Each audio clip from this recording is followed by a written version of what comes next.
Let me ask you something. Have you ever looked at someone on your team and thought, what is their problem? Why don't they just get it and get on with it? I've been there too, but here's the truth. That hits hard every single time. The toughest person you'll ever have to lead is yourself.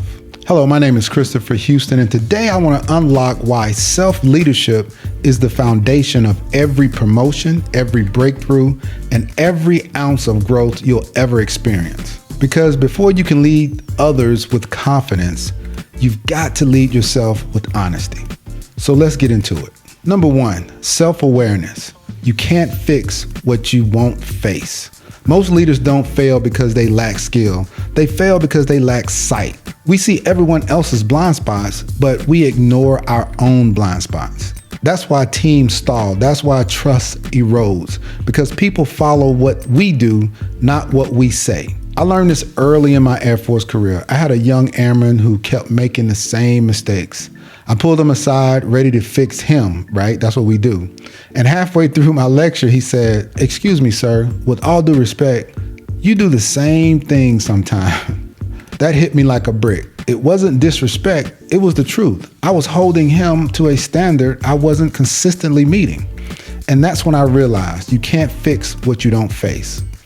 According to a Gallup poll, 82% of managers think they're self-aware, but only 15% actually are. Let's be honest, we all think we're self-aware until someone records us on video. You ever heard yourself on playback and thought, do I really sound like that? We don't see things as they are, we see things as we are. Self-awareness is the mirror that reveals your next level. Next, self-discipline. Preparation over permission. You'll never lead others effectively if you can't lead your own habits. Lack of self-discipline creates inconsistency, and inconsistency kills influence. I remember also being in the Air Force telling myself, I'll start studying for that promotion next week. Next week turned into next month. And one day I got passed over for the next grade. Not because I wasn't capable, but because I wasn't ready. I was not prepared. In that moment, I created my philosophy. Prepare before you promote it. Research shows that 92% of people fail to reach their goals because they rely on motivation instead of structure. Motivation fades, systems don't. And look, we all do this. We set alarms for 5 a.m. and hit the snooze like we're negotiating with God.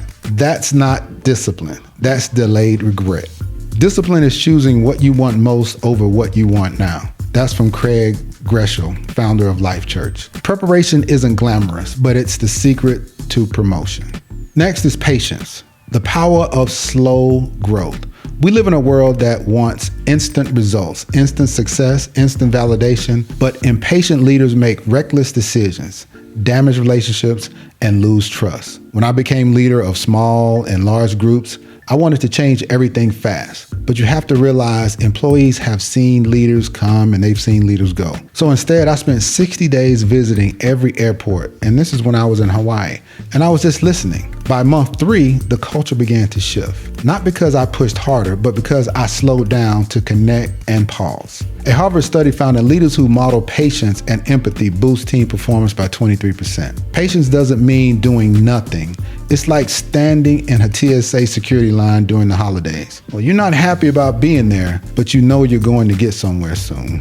When we are foolish, we want to conquer the world. When we are wise, we want to conquer ourselves. That's a quote by John Maxwell. Slow growth is still growth. Patience is proof of preparation. Point 4. You can't lead alone. Most leaders fail in isolation. We hide our struggles. We pretend to have it all together. And we end up burning out in silence. But the truth is, you can't trust yourself by yourself. During my leadership positions, I started inviting my senior leaders to hold me accountable.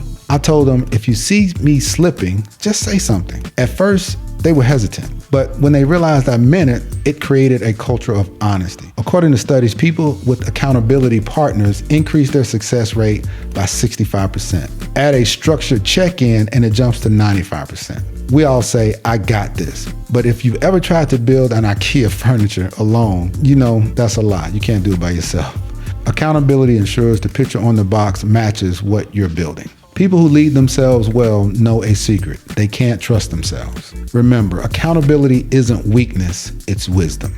Next is one of my favorites, followership. Before you lead others, you have to learn how to follow. Here's the hard truth. Leaders who never learn to follow end up prideful, rigid, unrealistic. They expect loyalty they've never demonstrated. Before I led teams, I learned how to follow strong mentors. They modeled humility, not control. And when I started leading, I realized followership isn't about submission. It's about growth under guidance. Deloitte found that 89% of top leaders credit a mentor or model they once followed as their single biggest factor in their leadership maturity. Because think about it, let's be real, nobody loves taking orders, but the only thing worse than following a bad leader is becoming a bad leader. Only a leader who has followed well knows how to lead others well. Think about this, follow first and your leadership will follow naturally. So here's the bottom line. Before you can lead others, you have to conquer you. You can't fix what you won't face. You can't lead what you won't discipline. You can't sustain what you rush. You can't grow without accountability. And you can't lead well if you've never followed well. If this message spoke to you, subscribe to this channel and drop a comment about which area of self-leadership you're working on right now. Because when preparation meets consistency, promotion is guaranteed. My name is Christopher Houston. Thanks for watching, and remember, leadership starts within. Thank you very much. Good night, and God bless.